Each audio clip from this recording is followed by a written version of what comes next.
Welcome back, friends.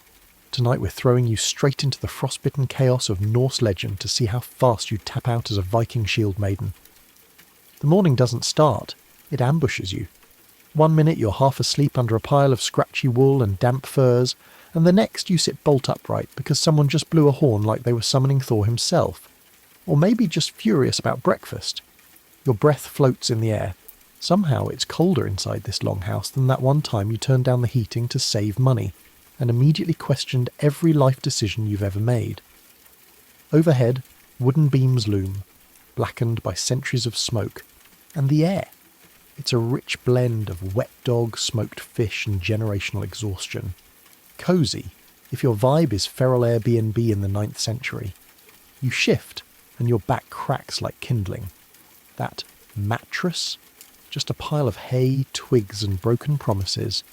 And just as you're wondering if there's a thermostat hidden under a bear pelt, the door creaks open and a blast of Arctic air sucker punches your soul.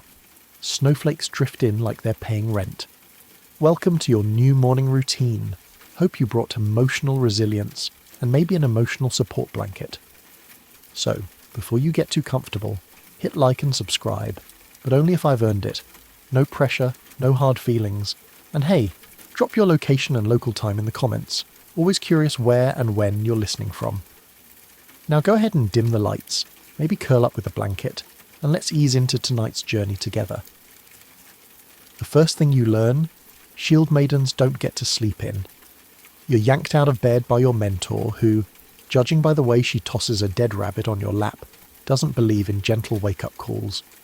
She grunts something that probably means get dressed or why are you still breathing, and stalks off into the blue-lit gloom of dawn. You layer on your gear in the dark, itchy wool tunic, thicker wool leggings, and a leather belt that digs into your sides.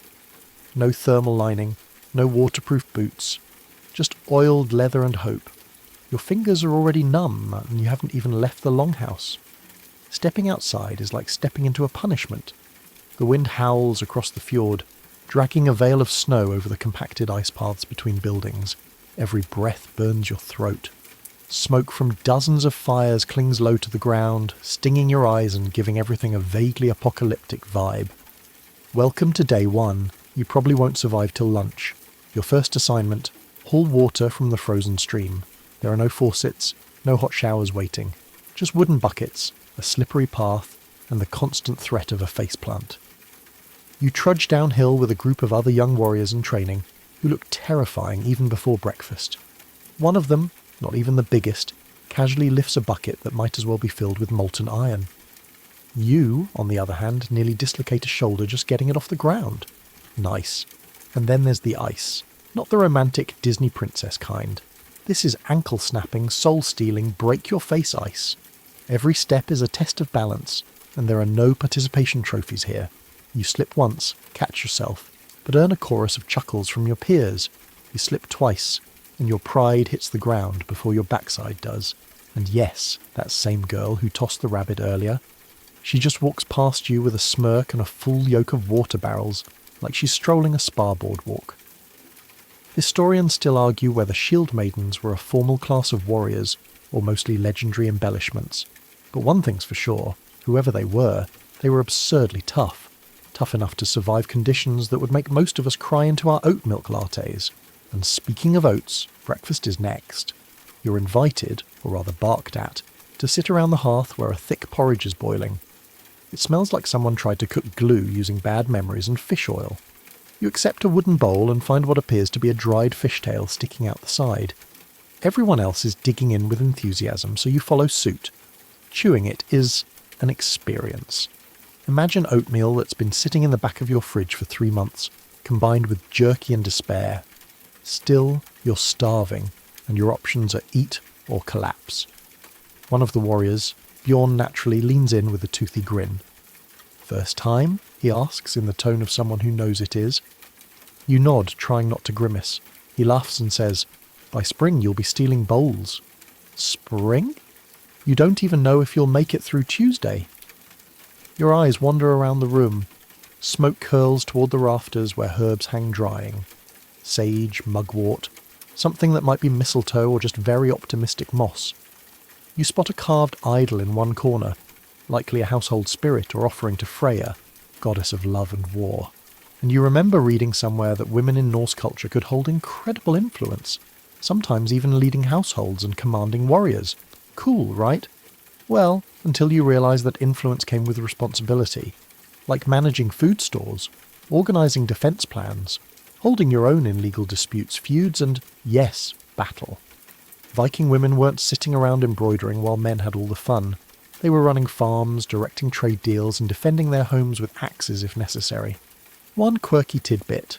Archaeologists found a burial in Birka, Sweden, long believed to be a high-ranking warrior, and after DNA testing, it turned out to be a woman.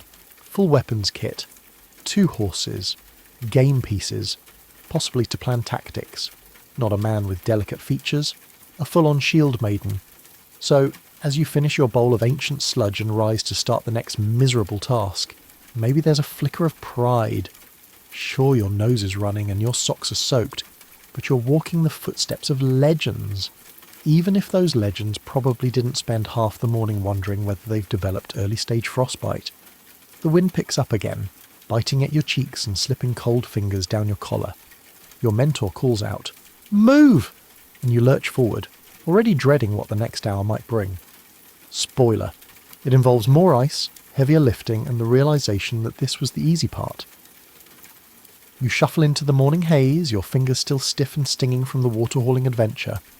Honestly, you're just trying not to look too out of place, trying to walk like someone whose muscles aren't actively filing complaints with HR.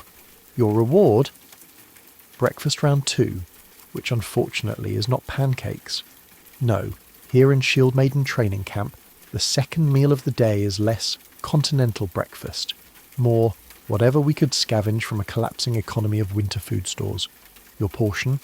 A piece of smoked herring the size of a band-aid, a lump of barley bread harder than your self-worth, and a ladle of something called bog butter.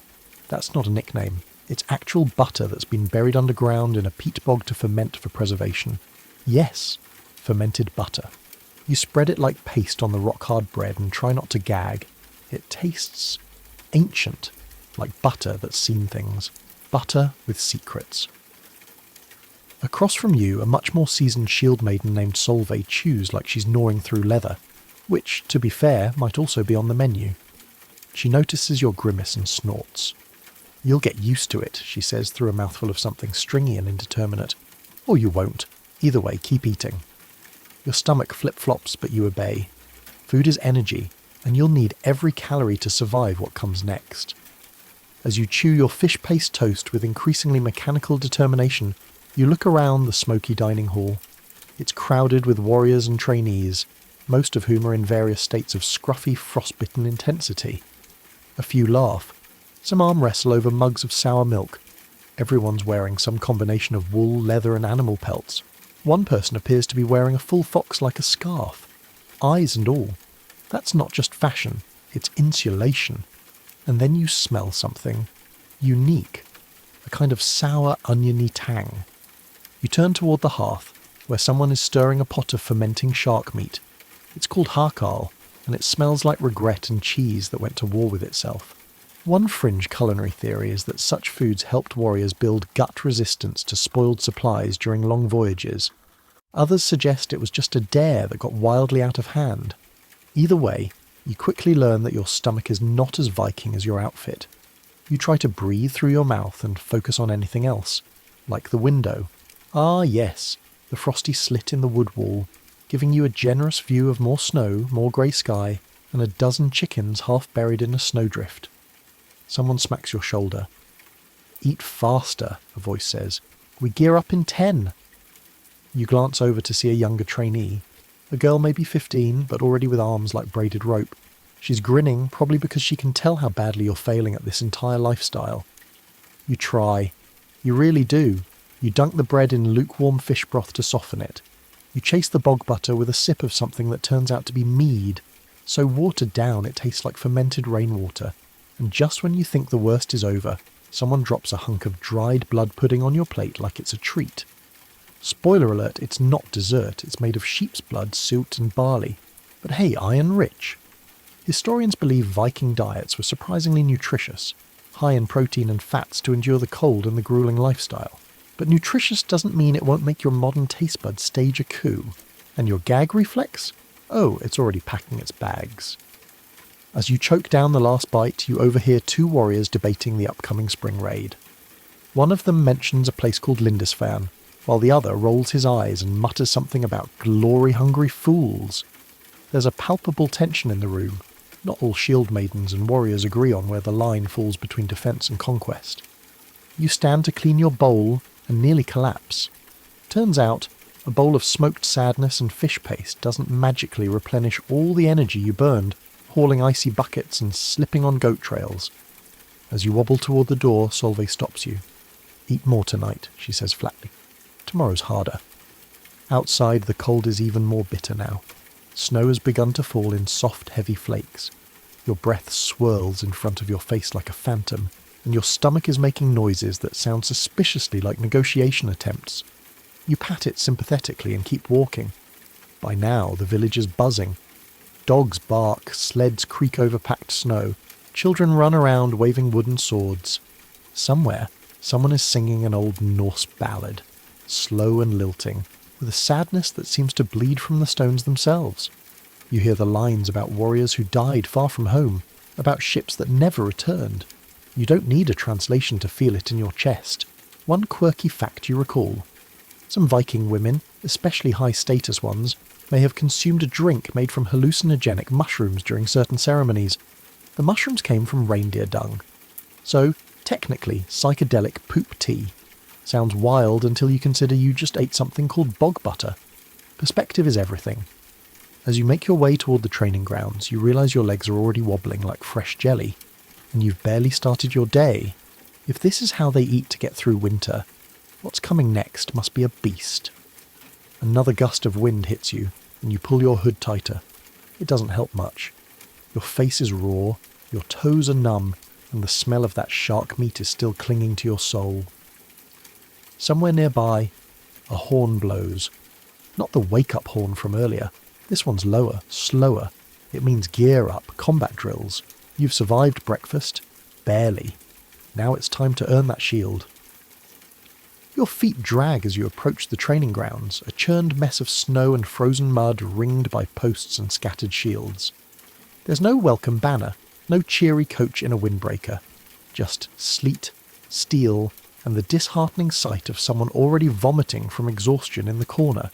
You were promised armour. You imagined sleek chainmail, maybe something leather and form-fitting with a cool fur collar. What you get instead is a stiff tunic with hide patches sewn into the shoulders and elbows. It smells like a wet barn. The armour is scratchy and uneven, and the best protection it offers is emotional damage from the fashion disaster it creates. You try not to let it show. You straighten your shoulders, tighten the belt around your waist, and accept the wooden shield handed to you, and instantly regret it. It weighs at least 15 pounds, rimmed in iron and slick with snow. The grip is a simple wooden bar, no padding, no ergonomic anything. Just splinters and pressure on your wrist bones. If you drop it, you'll look weak. If you don't drop it, your forearm will look like abstract art by the end of the day. You glance at the others. Most are already lined up, shields raised, spears grounded. Your mentor Solveig barks orders. Shields up, left stance, tight wall. You try to mimic the position. Immediately your biceps light up with fire.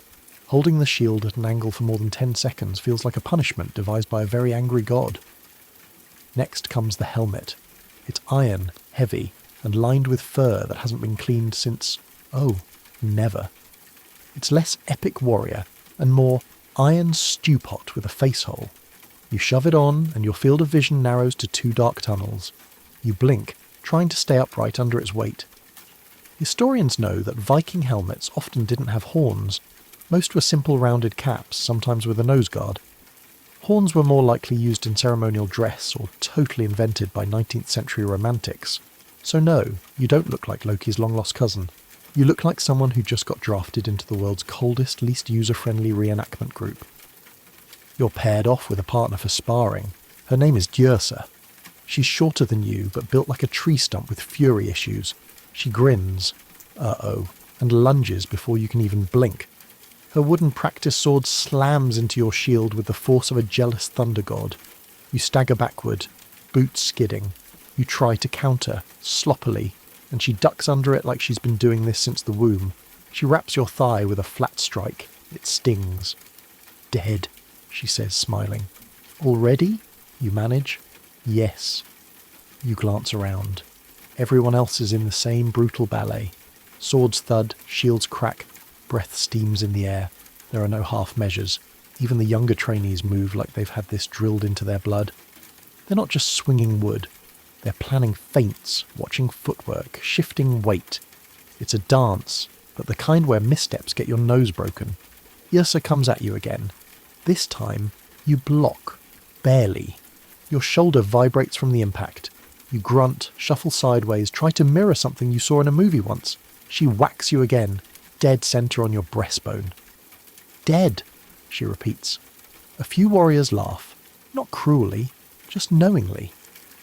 Everyone starts like this. Except most of them weren't pulled from a 21st century world of padded chairs and ergonomic everything. You get knocked down again. You get up again. You drop your shield once. Never again. Solveig gives you a look that makes you consider emigrating to another planet, so you grit your teeth, adjust your grip and keep swinging. Your arm aches. Your legs tremble. Your face stings from the cold and from at least one direct slap to the cheek during a misjudged strike. And still, it goes on. This is what passes for a light workout. You're starting to suspect your gym membership has betrayed you. You take a break by the fire pit, inhaling smoke and steam in equal measure. You clutch a cup of hot birch tea, which tastes like boiled wood shavings and sadness. Your hands are shaking, not from cold, from adrenaline. You watch the older Shieldmaidens practice in formation. 5 women, shields interlocked, moving like a wave. One raises her shield overhead while the others close ranks. It's not just brute force, it's strategy, discipline, unity, and maybe just a little bit of rage. Fun fringe detail? Some scholars believe Norse women occasionally wore glass beads in battle as talismans. Beads made from melted sand, coloured with minerals, sometimes strung into necklaces or sewn onto clothing. They weren't just decoration, they were symbols of identity, status, maybe even spiritual protection. You glance down at your own ragged sleeves. No beads here, just sweat, soot, and a growing bruise on your left thigh that'll probably start its own religion by morning. As you gulp down the last of your tea, Solveig comes over. "Better," she says without looking at you. "Still soft, but better." It's almost a compliment. You cling to it like a life raft. She points at your shield. "Oil it tonight. If it splits in the cold, you'll regret it." You nod. You're learning. Not quickly, not gracefully, but you're learning. And then, you guessed it, back into the ring. More drills, more bruises, more realization that real Viking armour was often a mix of chainmail, padded wool, and whatever metal they could afford, which was rarely much. Protection was a luxury. Endurance was the rule. Your grip on the sword tightens, your shoulders scream. Yrsa smirks again. And still, you lift your shield. Maybe you're not a Shieldmaiden yet, but you haven't quit. The sun, if you can call that pale glow behind the clouds sun, hangs low in the sky. It's barely noon, and your body already feels like someone dragged it behind a longship and then insulted its ancestors. You shuffle toward the second round of training, half hoping a snowstorm will cancel the session. No such luck. Not even a blizzard gets you out of Viking drills. You're led to the edge of the forest, where the trees stand gnarled and bare like judgmental old crones. Here, under the lichen-covered limbs, your group gathers around a row of tree stumps and training posts. Solveig claps her hands and shouts, "Axes today!" Axes. Right. You assumed you'd start with something basic. Maybe more wooden swords, or spear handling with big foam tips like summer camp. But no, you're handed a real training axe. Dull-edged, sure, but heavy and real enough to break bone if you lose control. Which, let's be honest, is not outside the realm of possibility. You grip it with both hands, trying to channel your inner berserker. Instead, you look like someone holding a too heavy broom at the wrong end. A few veterans snort behind you. One mimics your stance by holding a carrot like a sword and falling over backward. A comedy critic and an axe instructor all in one. Still, you square your shoulders and focus on your target, a block of pine with old scars from 100 swings before yours. Your first attempt lands with the grace of a dropped bowling ball. The axe bounces off, your wrists wobble, you nearly pull a muscle in your neck. Solveig watches silently, arms crossed. She's not mad. Worse, she's disappointed. So you reset your stance, adjust your grip and try again. This time you feel it. The axe connects with a satisfying thunk, biting into the wood just enough to leave a mark. It's not great, but it's not a disaster. You breathe out slowly and go again. Thunk, thunk, splinters fly. Muscle memory begins to bloom, slow and hesitant, like a frostbitten flower. Your reward? Solveig grunts and moves on, which is basically a standing ovation around here. Historians note that Viking training didn't involve organised boot camps. Skills were learned over time, fighting alongside kin, copying elders, practising daily tasks that translated to combat. Chopping wood, that's axe work. Hauling water, build strength, wrestling in the snow, that's Tuesday. But here, in this training patch in the woods, things feel different, more intentional. Like these women aren't just surviving, they're becoming something sharp. Yrsa, your pint-sized sparring nemesis, steps up beside you and asks if you want to try throwing. Before you can say no, she's already pegged a stump 30 feet away with her axe, embedding it halfway up the handle. She grins. Easy. You nod, gulp, and try. Your axe leaves your hand at a strange diagonal, sails awkwardly, and lands blade down in the snow several feet short. At least it didn't hit anyone. You practice until your fingers are raw, your shoulders sing arias of pain, and your ears are so cold you're convinced they're detaching. But progress happens. Small, clumsy, satisfying progress. You land a few throws, you swing without falling over, you stop flinching every time Solveig walks by. And then comes the obstacle course. You weren't warned. The forest path winds uphill, with logs to leap, pits to crawl, and frozen mud puddles to slide across. You're timed.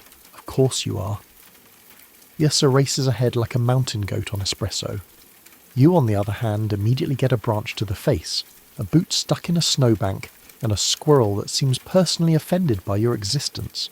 Still, you push through, over logs, under ropes, through snow and over jagged stones. One step, then another. You fall. You curse under your breath, PG-13 naturally. You get up. You run. Near the finish line, you stumble again, but this time, you land rolling. You come up and keep moving. Solveig, watching from a boulder, raises one eyebrow. Not terrible, she says, which as you've learned means solid gold approval. At last you're allowed to rest. You collapse near a fire, groaning. Yrsa tosses you a flask. Birch sap, she says, for joints. You drink. It's weirdly sweet and woody, like maple syrup that got philosophical. Apparently, birch sap was tapped in early spring and used as a natural energy drink. Some warriors even swore by it to prevent scurvy. No electrolytes, but it'll do. One warrior nearby sharpens her blade on a whetstone, humming a melody so old it might predate language. Another carves a rune into a bone charm, muttering under her breath. Runes weren't just writing, they were magic, mystery, memorials. Every scratch meant something. You wonder what rune you'd be. Probably hoops. As the light fades, you realise how much has changed in just hours. Your body is a battlefield of bruises. Your fingers are blistered. You're starving again. But you stood your ground. You learned. You didn't quit. You remember reading once that some Vikings trained by swimming in icy rivers to build endurance. And suddenly, that sounds not worse than this. Historians still argue whether Shieldmaidens were truly as common in battle as the sagas claim, or whether they were the stuff of poetic license. But standing here, covered in mud and pine needles, you start to think it doesn't really matter. Real or exaggerated, the legacy's powerful. The women who trained like this, lived like this, weren't playing a role. They were surviving, thriving, fighting. And you're still here. Barely. But you're here. You think the worst is behind you, until you see the long ship. It's not a full-sized warship, thank Odin, but even this smaller practice vessel looks like something you'd find washed up on a haunted beach. It's moored by the frozen shore, its dragon-headed prow snarling at the grey sky like it knows what's coming. You're told this is rowing practice. To build unity, Solveig says, which is Viking for prepare to hate your arms. The ship's deck is slick with frost and fish guts. You clamber aboard, nearly losing a boot to the icy ramp. Yrsa's already in position, grinning like she's at a spa day. You get to sit by the bilge water, she says. Great. Luxury seating. You drop onto the wooden bench, clutch the thick oar handle, and immediately realise the problem. The oar is longer than you are tall. It weighs more than your shield. And the seating? Oh, just a wooden plank with no cushion, and the charming bonus of a rusty nail poking out somewhere near your left thigh. Solveig paces along the dock. You row as one, you breathe as one, you fail as one. She raises a hand. Begin. And suddenly you're rowing. No gentle pace, no rhythm practice, just a barked tempo and an unforgiving pull against the current. The oar lurches in your grip. Your whole body jolts. Muscles you didn't know existed start sending hate mail to your spine, and you're still not even moving in sync. Across from you, 2 trainees miss the beat and catch their oars in the water at the wrong angle. The oars knock together with a crack, and one of them topples sideways. Everyone laughs, except Solveig. Again! You start over. This time you're more aware of your breath. White puffs timing each pull, each surge forward. The longship rocks slightly, creaking and groaning like it disapproves of your rowing form. Which, fair. Historians believe that rowing in Viking culture wasn't just transport. It was ceremony, teamwork, and punishment all rolled into one. Crews trained relentlessly to master timing and stamina. Some even had rowing chants, often based on old epics or mythic poems. Sadly, your chant is just an inner monologue of why are my hands bleeding? Because yes, they are. The oar rubs like sandpaper. Splinters dig into your palm. Your back starts to spasm. Yrsa, who's barely broken a sweat, starts singing some ancient tune about a sea serpent swallowing a ship. It's catchy, but not exactly motivating. And then comes the wave. A sharp wind whips across the fjord, pushing a cold swell right into the side of the boat. Water sloshes over, soaking your feet and splashing up your thighs. You gasp. It's liquid ice. Your wool leggings do not dry quickly. Solveig nods from the dock. Good. Now you learn discomfort. You kind of thought you already had, but sure. One quirky fact you remember. Some Viking ships had removable decking that allowed storage of cargo or surprise warriors beneath. You glance down at the icy slats beneath your boots and try not to imagine a sea full of angry fish judging your lack of core strength. The row goes on, and on, and on. Your blisters have blisters. You smell like cod soup and despair. At some point, someone throws up over the side. Yrsa doesn't even pause. She just scoots closer and keeps rowing. Eventually the boat is pulled ashore. You tumble out like wet laundry and collapse into the snow panting. Your arms twitch like they're being operated by a malfunctioning marionette. You can't feel your toes, but your soul, oh, it's wide awake and deeply unhappy. Solveig walks by. You didn't fall overboard. Progress. You'd argue with her tone, but honestly she's not wrong. While your group refuels with dried fish and a handful of limp turnips, the older warriors discuss upcoming coastal routes. They talk about tides, wind patterns and supply caches along the fjords. You try to listen, but all you can focus on is the fact that your fingers still won't bend properly. You remember reading that Viking ships could cover up to 100 miles in a day if the wind and crew held up. That sounds heroic when you read it in a book. Less so when your elbow just tried to dislocate from a single hour of rowing. And just as you start to warm up, someone slaps your shoulder. Loading practice, they say. You groan. Turns out rowing isn't even the worst part. You're marched to the supply house, where sacks of grain, barrels of salted meat, and bundles of furs await. Everything is to be loaded onto the ship as if you're preparing for an actual voyage. No carts, no sleds. Just your own weary limbs and the cruel laws of leverage. The grain sacks are fine until the third one. After that, they feel like they're filled with rocks and existential dread. The meat barrels are worse. Each one requires 2 people, and even then, your arms tremble so badly you nearly drop one. The furs, at least they're light, but they're also covered in the unmistakable scent of whatever animal used to wear them. One bundle smells aggressively like wet wolf. You stagger, wobble, haul, repeat. This isn't training for strength. It's training for sheer survival. Historians still argue whether Shieldmaidens participated equally in naval logistics, or if that was left to other crew. But based on how many older women are now bickering over the most space-efficient way to stow butter, it seems everyone here gets a turn at everything. At last the ship is loaded. The sun is disappearing, the sky smudged in purple and ash. You're told to tie the cargo down. Your knots. Laughable. Yrsa helps, but only after mocking your technique as rabbit panic snare. Fair. As you limp back to camp, soaked and sore, you pass by a line of boots left out to dry, each one caked in salt and mud. A stray dog licks one of them with deep affection. You understand the feeling. At this point you could cry over a warm boot. By the time you reach the longhouse, your body has stopped issuing individual complaints. Now it's just one continuous all-cap scream. You peel off your outer layers, strip down to the underwool and slump by the hearth. Yrsa sits next to you, casually skinning a rabbit. Boat days are the best, she says, cheerful. You groan in reply. You're not sure you survived, but at least you didn't go overboard, so that's something. You'd hoped the longhouse would be a haven after rowing day. Maybe a quiet evening, a warm fire, and some leftover barley stew you could eat without chewing too hard. Instead, you walk in on a full-blown shouting match between two Shieldmaidens and a beefy bearded warrior who's holding what looks like a broken drinking horn and way too much eye contact. Welcome to Viking camp politics. Apparently, someone drank from someone else's personal mead stash. Or maybe it was about stealing salted pork. Or an insult delivered 3 years ago and never forgotten.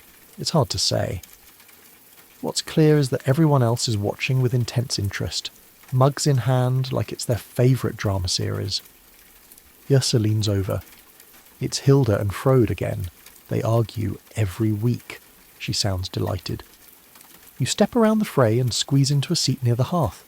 The fire crackles with a mix of pine and something vaguely dungish, probably cow chips. Heat is heat. One of the elders slams her walking staff on the floor. The room quiets immediately. She doesn't say much, just grumbles about settling this at the Thing. The Thing, you recall, was a kind of Viking court, a local assembly where disputes were aired and resolved, usually with a mix of loud speeches, bribes, compromises, and the occasional blood feud if things escalated.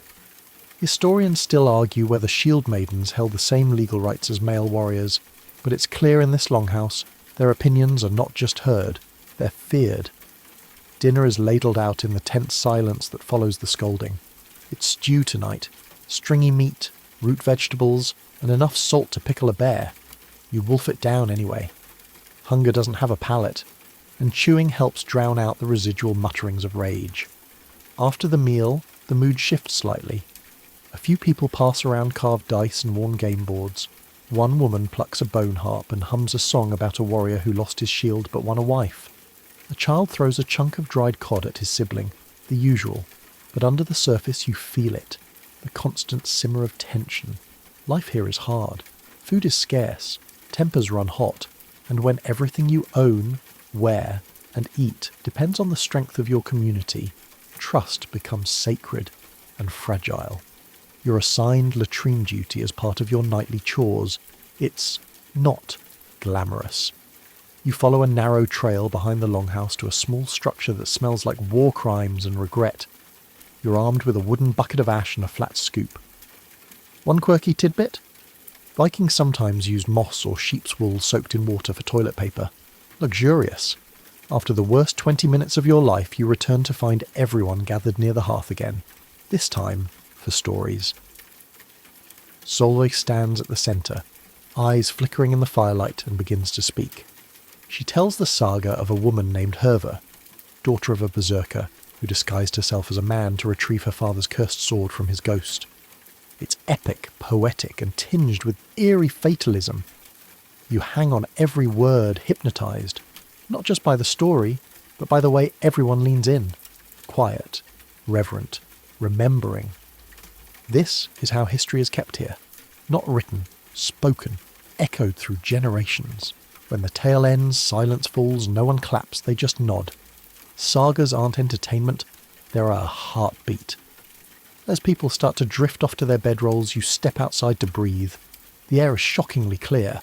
Stars blaze across the sky, brighter than any street lamp-lit sky you've ever known. The Milky Way is a ribbon of frost above your head. You think back to the drama in the Longhouse, to the looks, the feuds, the grudges. Historians agree that Viking society revolved around honour. Insults weren't minor, they were challenges. An unpaid debt or careless word could ripple across families, even generations. Mediation was common, but when it failed, blood often followed. You remember something Solveig said earlier that day. We train for the enemy, but we survive each other. Now that you've seen it firsthand, the tempers, the tension, the messy swirl of love, loyalty and grudges, you understand. Life in a Viking settlement wasn't just about surviving the cold or battle or even hunger. It was surviving people. You duck back into the longhouse and crawl into your bedroll, still scratchy, still musty, still probably full of fleas. Your muscles ache, your cheeks burn from wind and firelight, and your head spins, not from mead, but from the emotional minefield that is camp life. You close your eyes, trying to imagine living like this for years, not just training, belonging, making allies, avoiding enemies, learning whose bread not to touch. Suddenly tomorrow's physical drills don't seem so bad. At least swords don't hold grudges. You wake in the dim before dawn hush, face half frozen, mouth dry, and limbs unwilling. The longhouse is still mostly quiet, save for a few shifting bodies and one inexplicable chicken clucking from the rafters. A familiar pang of dread coils in your stomach. Not hunger this time, something stranger. Today is the day of ritual. You're not quite sure what that means yet. No one explained it fully, just vague instructions to wash, wear your cleanest tunic and don't anger the spirits. Comforting. Outside, the camp is wrapped in mist and frost. You trudge toward the river, where icy water flows slow and thick. You strip to your underlayers, yes, again, and step into the shallows with a hiss that may or may not qualify as a prayer. Your teeth chatter, your toes scream, but the ritual washing must be done. Historians note that Viking spirituality was deeply tied to nature. Rivers, stones, trees. Bathing in freezing water before ceremonies was seen not just as cleansing the body, but preparing the soul. A rebirth, if you will. A very, very unpleasant rebirth. You dry off with a coarse linen rag and pull on your cleanest tunic, still smudged, still a little stiff from yesterday's sweat, but technically cleaner than the rest. The warrior beside you smears ash across her cheekbones in a jagged pattern. Another ties on a string of beads and bones. You follow suit, though your bone might actually be a dried fish spine. You're trying. You're summoned to a clearing in the woods just as the pale morning sun finally filters through the treetops. The ground is dusted with frost. At the centre of the circle stands a Volva, a seeress.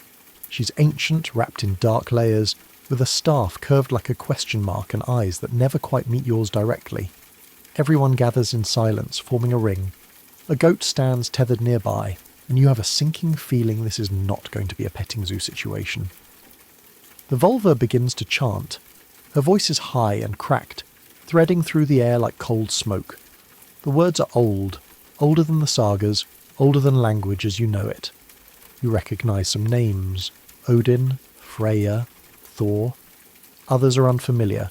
Spirits of place, ancestors, maybe even forgotten gods. You hear murmurs about fate, about the Norns, the weavers of destiny, about how no one escapes their thread being cut. You try not to make eye contact with anyone. Then comes the sacrifice. The goat is brought forward. It's calm, as if it knows its purpose.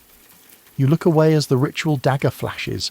The Volva paints runes in the snow with the blood, chanting louder now. There's no frenzy, no madness, just solemnity. Wait, as though this act is not violence but language. One quirky fact. Some Viking communities practice blot, a sacrificial rite to honour gods and spirits. Animals were the usual offering, but not always. After the sacrifice, the Volva steps forward and begins her prophecies. It's hard to follow. She speaks in riddles and symbols. Someone's future is tied to the sea. Another's child will wear the shadow of the wolf. When she reaches you, her head cocks strangely. Her eyes finally lock with yours. You walk paths in two worlds, she whispers, but your blood hasn't chosen yet. Okay, that's cryptic and deeply unsettling. You nod politely and consider fainting, but the ceremony moves on. Afterward there's feasting, but not the fun kind. More like dry bread, chunks of goat, ironically, and mead passed sparingly. No music, just murmurs about omens, dreams and death. Shieldmaidens aren't just warriors, they're keepers of balance, living between violence and ritual, action and fate. A few women approach the vulva privately, offering tokens, beads, feathers, herbs. One woman asks if she'll bear sons, another wants vengeance. The vulva gives no straight answers, only riddles and herbs that smell like burnt celery. You linger near the fire, still shaken by her words. 2 worlds. Maybe she meant your strangeness, your softness, your confusion, your decidedly non-Viking posture. Yrsa, now chewing goat cartilage like popcorn, shrugs. She once told me I'd fall in love with a tree, so don't panic. You try to laugh. You mostly succeed. As the day fades, the mood doesn't lift. No sparring, no yelling, just quiet mending of gear, whispers between braids, and the kind of stillness that feels like something holding its breath. In one corner of the longhouse, Solveig smears ash onto a small carved wooden figure. A goddess, maybe. She offers it some of her meat in a strip of cloth before setting it carefully in her pack. They help us remember, she says without looking up. You realise she's not just talking about the gods. She means those who've died, friends, lovers, maybe a child.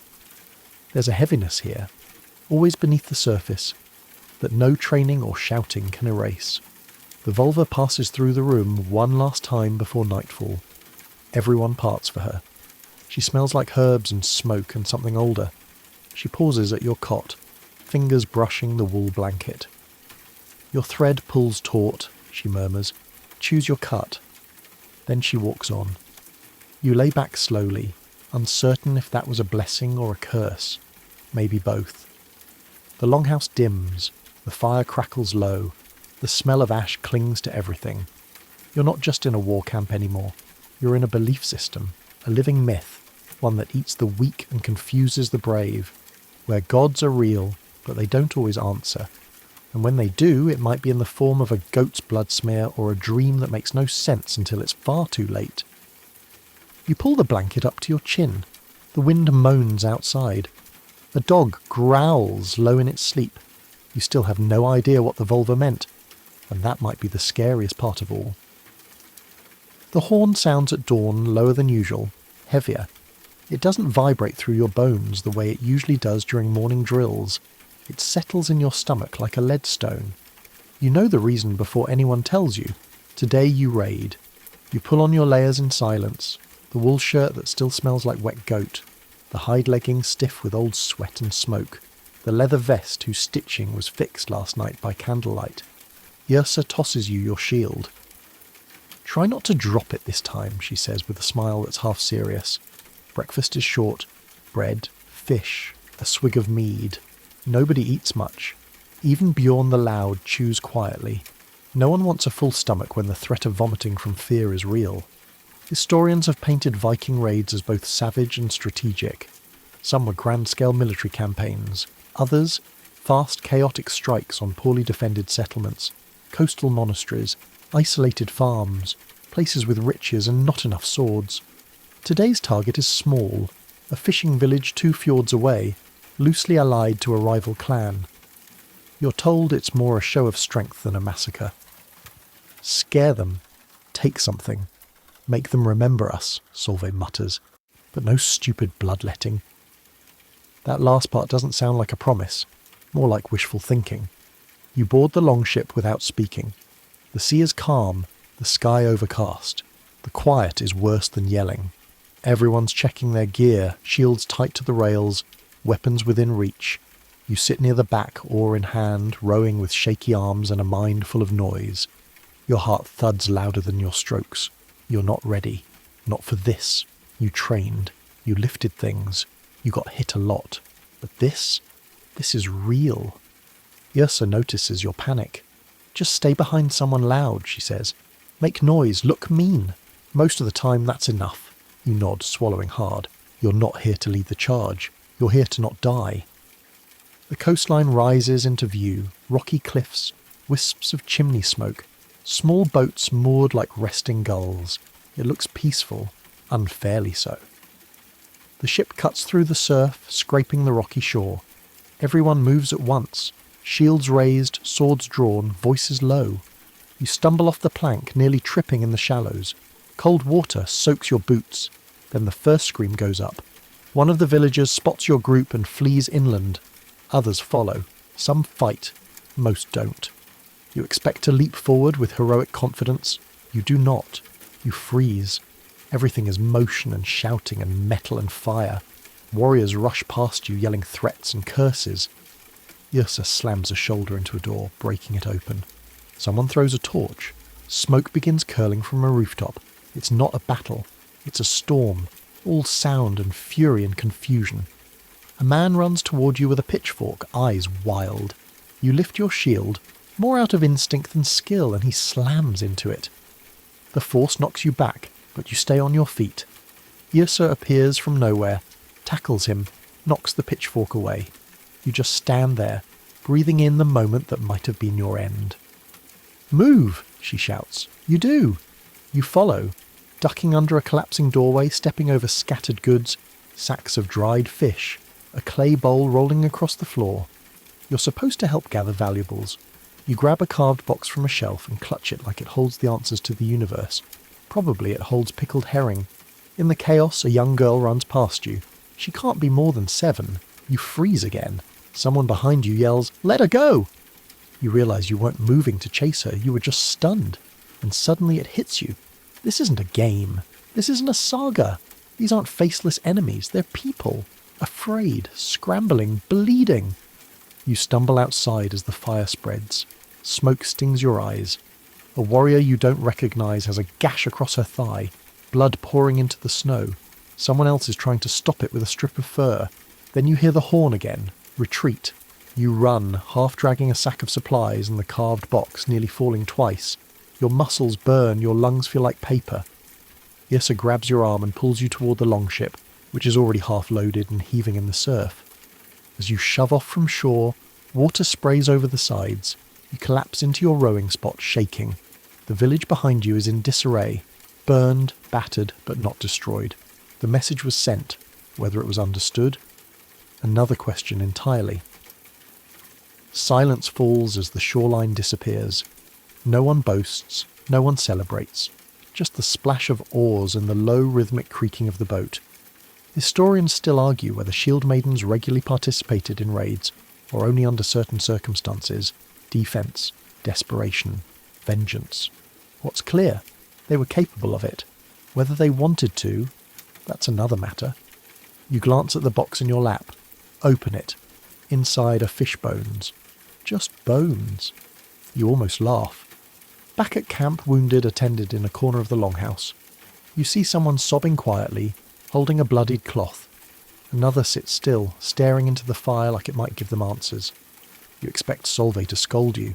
She doesn't. Just sits beside you.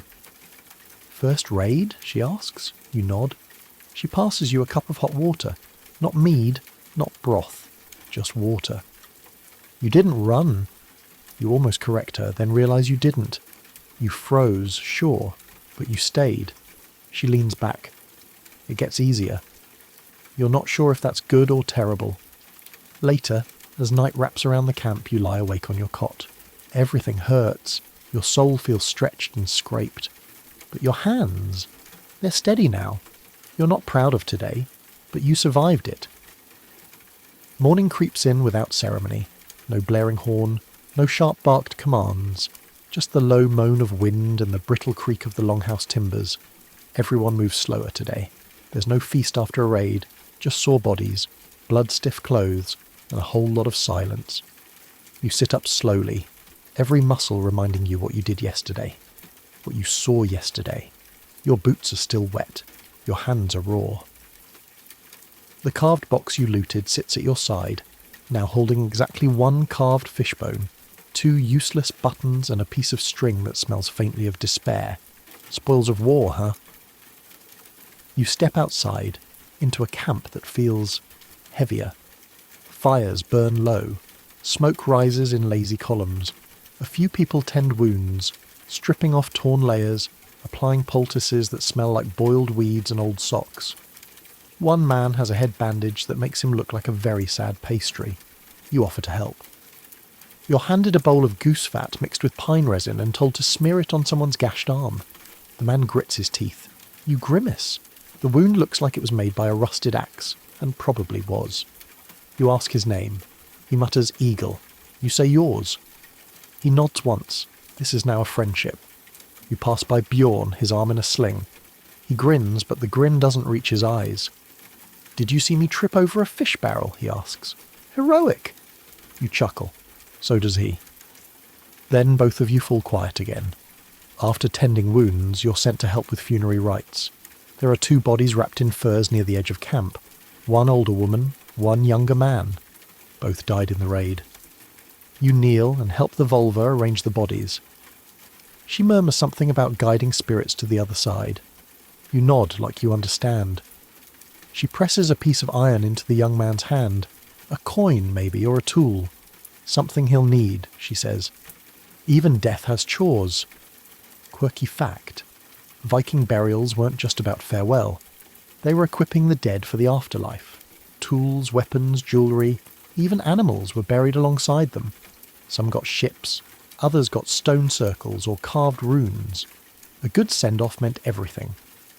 You help load the bodies onto a small boat pulled up on the shore. It's not going to sea, just the lake. But the ritual matters. You light the pyre. Smoke spirals upward. You don't speak. No one does.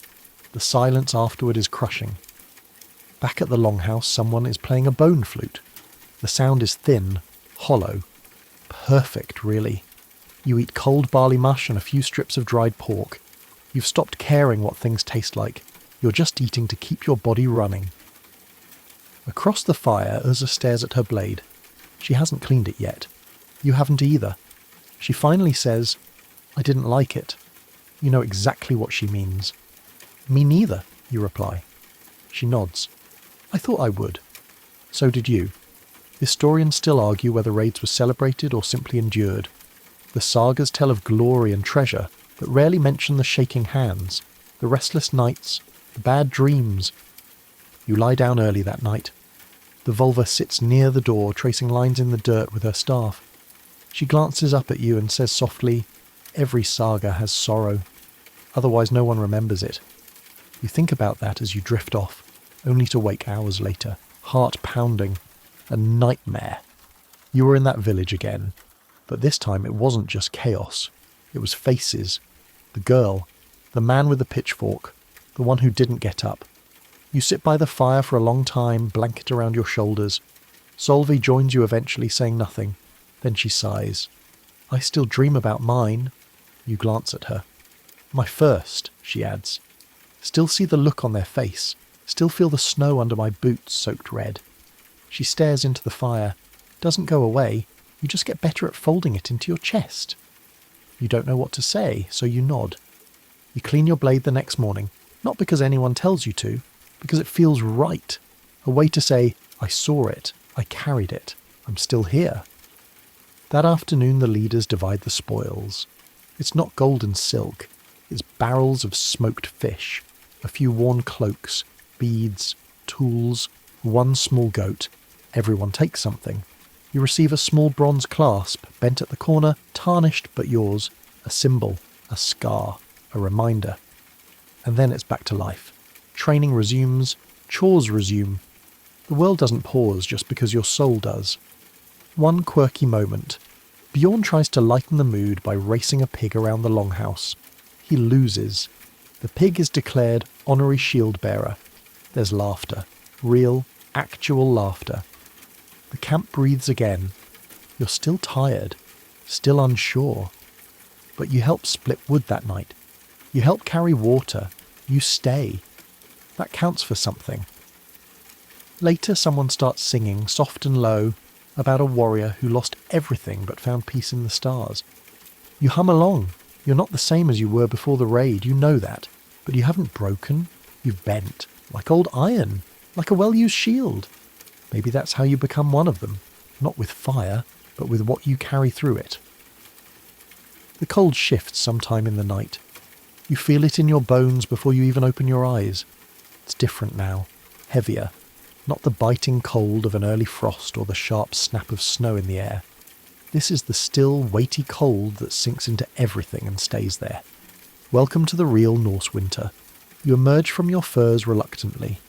Your breath clouds in the dim air of the longhouse. The fire's died down to glowing embers, and no one's bothering to get up just yet. Even Solveig, who normally wakes up at the hour of doom, is still curled up, snoring faintly like a distant bear. Outside, the village is smothered in white. Snow drapes over rooftops and trails, blanketing the world in silence. Even the chickens have gone quiet. Your boots crunch with each step, sinking into fresh powder that hasn't been disturbed since last night.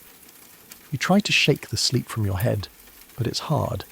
Every movement is slower now. The cold fights you at every turn. That's the trick of Viking winter. You don't survive it with strength. You survive it with patience, and luck, and layers. You're assigned to the food cellar today. Not glamorous, but important. You descend into a dugout storage pit beneath the longhouse. It's musty and dim, the air thick with root vegetables, dried herbs, and the unmistakable tang of old cabbage. You help inventory supplies. Smoked fish, barrels of turnips, sacks of barley, bundles of dried mushrooms. Not a feast, but enough. Hopefully.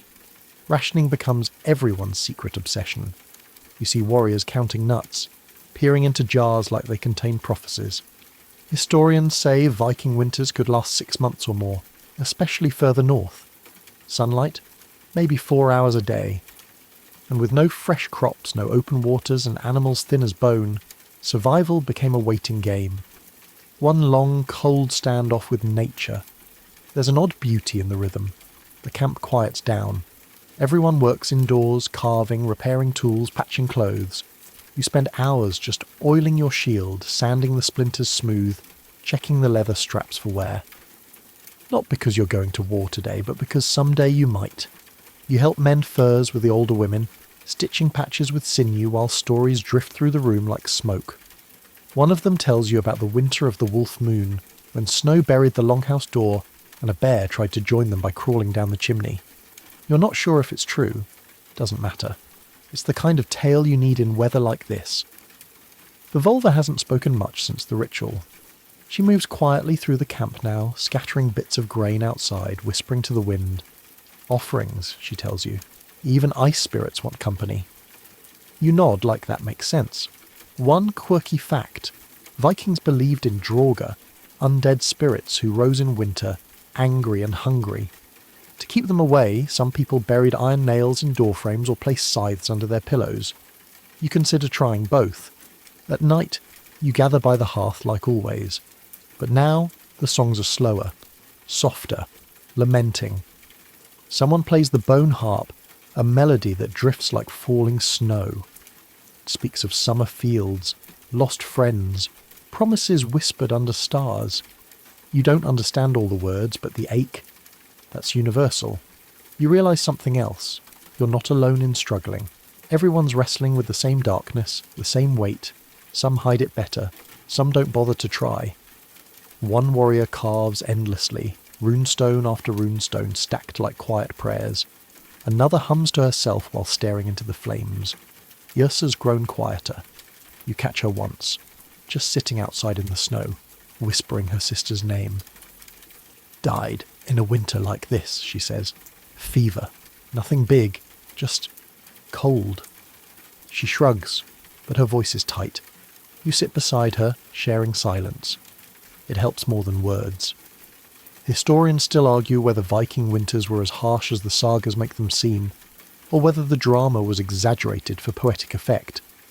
But standing here, in layers of wool that barely hold in the heat, watching your breath swirl in the air while your toes flirt with frostbite, you're inclined to believe the poets had a point. Everything slows in winter, but nothing stops. Training becomes indoor drills with weighted bags. Chores continue. Stories get told. Shields get sanded. You carry on. And slowly something shifts. Not the temperature. That stays awful. But you. The version of yourself that arrived here. The one that panicked during sparring, gagged on bog butter, nearly fell off the boat, is still here. But changed. You know how to hold your shield now. You know how to pack snow into a wound to stop bleeding. You know that if you add pine bark to stew, it doesn't taste better, but it stretches the pot. And more importantly, you know the value of the people around you, the quiet strength of this place, the way survival is stitched together from dozens of tiny, unremarkable acts of endurance. It isn't glamorous, but it's real, and it's hard. Every single day. The cold sharpens as the night deepens. You lie in your bedroll, furs wrapped around you, fire crackling nearby. You stare up at the rafters, where shadows dance like spirits. You still don't feel like a Shieldmaiden, not really. But maybe that's not the point. Maybe the point is that you're still here. Winter came, and you're still here. The snow falls softer now, like a lullaby spun from the breath of the gods. The longhouse settles into quiet. No clang of swords, no muttered quarrels. Just the low hum of sleep, of rest earned with calloused hands and heavy hearts. You lie still, the fire's last glow warming your cheek, the weight of wool and fatigue pulling you gently downward. Outside, the wind whispers through the trees, no longer bitter, but steady, even comforting. It moves like an old friend now, wrapping around the longhouse, guarding what lies within. You think about the cold, the pain, the fear, the aching fingers, the frozen boots, the clash of oars and shields, and then you think about the stories told in the flicker of firelight, the steady rhythm of shared chores, the laughter that found its way back in, even after blood and sorrow. You didn't last a day as a Shieldmaiden, you lasted many. And maybe, in your own way, you earned your place here, not with a sword, but with each breath you kept taking when it would have been easier to quit. Now the camp sleeps. The gods are quiet. Even the dreams feel slow and distant. So let yourself drift. Back from the fjords and longships, from firelit sagas and frozen paths. Back to where you are now, safe, warm, and just a little bit stronger for the journey. Rest easy, traveller.